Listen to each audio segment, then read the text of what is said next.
बिस्मिल्लाहिर्रहमानिर्रहीम। अस्सलाम वालेकुम दोस्तों, एक नई वीडियो के साथ हाजिर हैं। चलें अपनी वीडियो स्टार्ट करते हैं। आज बेसिकली सारी न्यूज़ जो है वो यूक्रेन के हवाले से हैं। देखें, मैं आपको हमेशा ही ये कहता चला आया हूँ कि जंग जो है वो बहुत कुछ सिखाती है। जंग के दौरान हम ऐसे डिसीजन लेते हैं कि जो हमारी गलतियों से हम सीखते हैं। अब जब से रशिया ने ईरान के ड्रोन्स को हासिल किया है, यूक्रेन को थोड़े मसले मसाइल का सामना करना पड़ गया और इसकी वजह से यूक्रेन ने कौन से फैसले किए हैं, आज हम उन पर बेसिकली बात करेंगे। सबसे पहली खबर तो ये है, अगर आप इनको जस्ट खबरों के तौर पे देखें तो ये आपको ऐसा समझ नहीं आएंगी, आपको इन खबरों को मिला के समझना पड़ेगा। पहली खबर यह है कि यूक्रेन का एक MiG-29 जेट जो है वो गिर गया। अब वो किस तरह से गिरा है? एक MiG-29 का पायलट जिसको हुक्म दिया गया था, जिसको टास्क दिया गया कि रशिया की तरफ से ये जो कामिकाजी ड्रोन यूक्रेन की आर्मी की तरफ आ रहे हैं, आप इनको जाके तो इंटरसेप्ट करें। उस पायलट ने अपने MiG-29 के अंदर फ्लाई किया और हवा के अंदर उसने जाके इन कामिकाजी ड्रोन्स को तलाश किया। ये कामिकाजी ड्रोन ईरान के बने हुए शहीद 136 ड्रोन्स हैं, जिनको रशिया ने तकरीबन 1000 नंबर के अंदर परचेज किया ईरान से।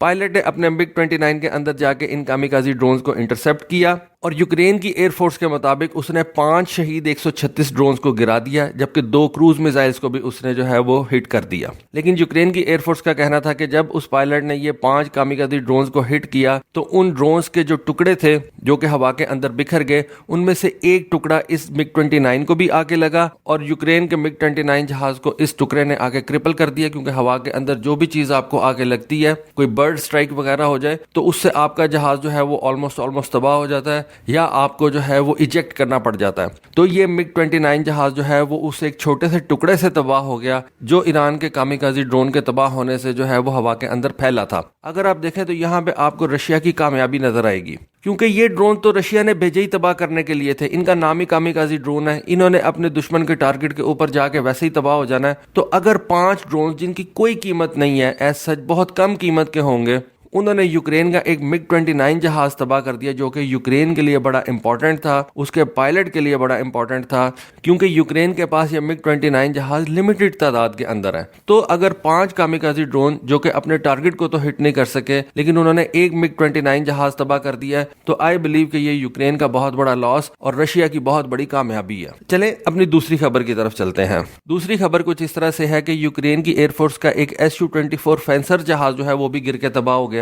अब ये बेसिकली एक रिकॉनेसेंस वाला जहाज था जो कि एक रिकॉनेसेंस मिशन के ऊपर यूक्रेन की एयरफोर्स ने भेजा हुआ था। रिकॉनेसेंस बड़ी जरूरी होती है। ये रिकॉनेसेंस वाले जहाज जो होते हैं ये आपके दुश्मन के एरियाज में जाके तो दुश्मन के ठिकानों का, दुश्मन के वेपन्स वगैरह का पता करते हैं कि दुश्मन इस वक्त किस जगह पे है और उसके वेपन्स इस वक्त किस जगह पे कौन से वेपन्स जो हैं वो इस्तेमाल कर रहा है। फिर आप वहां पे अपने वेपन्स के साथ बमबारी करके, अपनी आर्टिलरी के साथ, अपने हाई मार्च के साथ बमबारी करके तो दुश्मन का नुकसान करते हैं। अब जब ये यूक्रेन के Su-24 फेंसर जहाज रिकॉनेसेंस मिशन से वापस आ रहा था तो उस वक्त रशियन के सरफेस टू एयर मिसाइल्स ने इस जहाज को हिट कर दिया और ये जहाज जो है ये गिर गया। अब यहाँ पे यूक्रेनियंस ये नहीं बता रहे कि क्या इस जहाज को किसी सरफेस टू एयर मिसाइल ने हिट किया है या किसी रशिया के फाइटर जेट ने इसको एयर टू एयर मिसाइल मार के तो जो है वो गिराया। एनीवे, दोनों सूरतों में यूक्रेन का ये Su-24 फेंसर जहाज जो है ये गिर के तबाह हो गया। जिस तरह से पिछली खबर के अंदर मैंने आपको बताया था कि यूक्रेन के पास लिमिटेड नंबर के अंदर MiG-29 जहाज हैं, इसी तरह से यूक्रेन के पास लिमिटेड नंबर के अंदर ये Su-24 जहाज हैं। और अगर वो Su-24 जहाज और MiG-29 जहाज इसी तरह से जो है वो लॉस करते रहे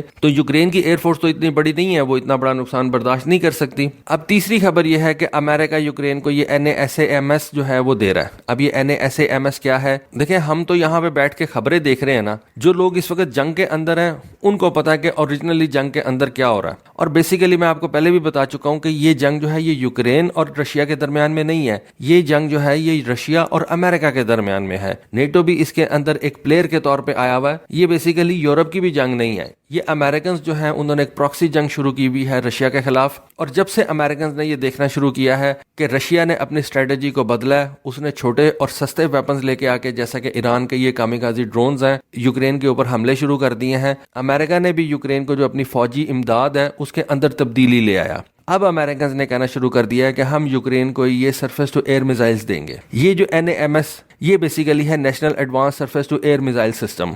ये अमेरिकन अपने मुल्क के अंदर भी इस्तेमाल करते हैं। इस मिसाइल को अमेरिकन जो है वो बेसिकली वाशिंगटन DC की हिफाजत के लिए इस्तेमाल करते हैं। दूसरा, ये जो सरफेस टू एयर मिसाइल है ये एक मीडियम रेंज वाला सरफेस टू एयर मिसाइल है। इस surface to air missile system के अंदर अमेरिकन जो है वो अपना AMRAAM मिसाइल इस्तेमाल करते हैं। इसका जो रडार है वो रेथियन कंपनी का बनाया हुआ है। इस वजह से समझा जाता है कि یہ بیسیکلی ایک ناروے کا سسٹم ہے جس کو ریتھیون کی مدد سے مل کے انہوں نے بنایا ہوا ہے، کیونکہ ریڈار ایک surface to air missile system کے اندر سب سے امپورٹنٹ چیز ہوتی ہے اور وہ نارویجین کمپنی جو ہے وہ ریتھیون کا استعمال کرتی ہے. اس وجہ سے اس کو آپ کہہ سکتے ہیں کہ یہ ناروے اور امریکہ کا جوائنٹ پروجیکٹ ہے، لیکن زیادہ حصہ جو ہے وہ اس کے اندر نارویجین کمپنی کا ہے. تو اب امریکہ نے یہ ڈیسائیڈ کیا ہے کہ وہ یوکرین کو یہ 8 national advance surface to air missile systems دے گا، جن کے اندر سے 2 جو ہیں وہ اسی مہینے یعنی کہ اکتوبر کے اندر یوکرین کے حوالے کر دیے جائیں گے، جبکہ 6 جو ہیں وہ لیٹر آن ڈیٹس کے اندر یوکرین کو دیے جائیں گے. ان medium range surface to air missile کے آ جانے کے بعد یوکرین کے جو یہ پرابلمز ہے نا کہ اس کا یہ MiG 29 جہاز گر گیا، یوکرین کا یہ Su-24 فینسر جہاز جو ہے وہ گرا دیا گیا، آئیدر وہ سرفیس ٹو ایئر میزائل سے رشیا نے گرایا ہے یا اپنے کسی Su-35 کو استعمال کرتے ہوئے رشیا نے گرایا. کسی بھی طریقے سے یوکرین اپنی ایئر سپیس کو رشیا کے ان فائٹر جیٹ سے جو ہے وہ محفوظ رکھ سکے گا اور رشیا کے لو فلائنگ کیلیبر کروز میزائل سے جو ہے وہ اپنی ایئر سپیس کو محفوظ رکھ سکے گا. اور آج کل تو رشیا جو ہے وہ یہ کروز میزائل بھی نہیں اس وقت یوکرین کے اوپر مار رہا، نہ اپنے وہ فائٹر جیٹ جو ہے وہ یوکرین کی طرف بھیج رہا ہے. آج کل تو رشیا کا جو زور ہے وہ یوکرین کی طرف اپنے یہ کامیکازی ڈرونز جو ہے وہ بھیج رہا ہے، جن کی پرائس ہی اتنی تھوڑی ہے کہ رشیا کو ان کی کوئی پرواہ نہیں ہے اور وہ رشیا کے لیے ایک بہت زبردست کام کر رہے ہیں. آج کی چوتھی اور آخری خبر جو ہے وہ بھی ان ڈرونز کے حوالے سے ہی ہے. جیسا کہ میں نے آپ کو بتایا کہ جب سے رشیا نے ایران کے یہ کامیکازی ڈرونز پرچیز کیے ہیں جو کہ بہت سستے اور افیکٹو ہیں، رشیا نے دوبارہ سے یوکرین کے اوپر اپنی گرپ کو مضبوط کرنا شروع کر دیا. اسی چیز کو دیکھتے ہوئے یوکرین جو کہ اپنے ملک کے اندر کامیکازی ڈرون خود سے تیار کرتا ہے، اس نے اپنی پبلک کے ذریعے سے $10 ملین جو ہے وہ ریز کر لیے ہیں. یہ $10 ملین یوکرین نے کراؤڈ فنڈنگ کے ذریعے سے ریز کیے ہیں صرف 24 گھنٹے کے اندر. اور یوکرین کی گورنمنٹ کا کہنا یہ تھا کہ ان پیسوں سے ہم صرف کامیکازی ڈرونز حاصل کریں گے، کیونکہ کامیکازی ڈرون جو ہوتے ہیں نا وہ بہت ہی زیادہ افیکٹو ہوتے ہیں، بہت سستے ہوتے ہیں، آپ کو ان کی کوئی پرواہ نہیں ہوتی، دشمن کے ٹارگٹ کے اوپر جا کے ان کو گرا دیتے ہیں، دشمن کا نقصان کر دیتے ہیں، آپ کے تھوڑے سے پیسے لگتے ہیں اور آپ کو اس ڈرون کے تباہ ہونے کی کوئی پرواہ بھی نہیں ہوتی، کیونکہ اس نے واپس آ کے لینڈ تو کرنا نہیں ہوتا. دشمن کے کسی ٹینک پہ جا کے پھٹ جائے گا، دشمن کی کسی انفینٹری بٹالین کے اوپر جا کے جو ہے وہ پھٹ جائے گا اور دشمن کا مورائل بھی ڈاؤن کر دے گا اور اس کا نقصان بھی کر دے گا. تو یوکرین کی یہ ایک کمپنی ہے جو کہ ریم کامیکازی ڈرونز تیار کرتی ہے اور یوکرین کی گورنمنٹ کا یہ کہنا ہے کہ انہوں نے یہ جو $10 ملین ریز کیے ہیں عوام کے پیسوں سے، ان سے یہ اپنے ملک کے اندر ہی تیار کیے گئے ریم 2 ڈرونز حاصل کریں گے اور ان کو رشیا کے خلاف استعمال کریں گے.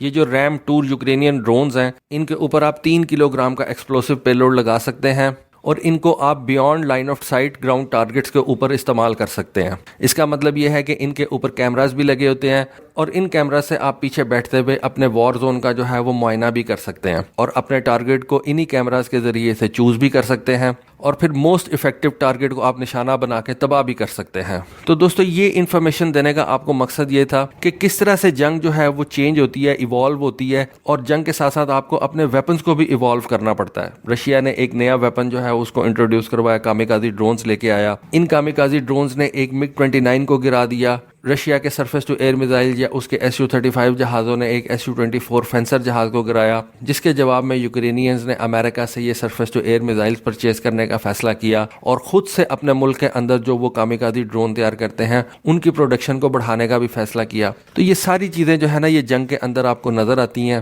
ہوتا تو ویسے یہ ہے کہ یہ نارمل انڈیویجول خبریں ہوتی ہیں، لیکن اگر آپ ان کو ملا کے دیکھیں تو آپ کو پوری پکچر جو ہے وہ سامنے نظر آ جاتی ہے. تو دوستو یہ تھی آج کی ویڈیو، یہ تھی آج کی انفارمیشن. ہوپ فلی آپ کو آج کی ویڈیو، آج کی انفارمیشن پسند آئی ہوگی. کامنٹ سیکشن میں اپنی رائے سے ضرور آگاہ کیجیے گا. آج کے لیے بس اتنا ہی. Thank you. اللہ حافظ.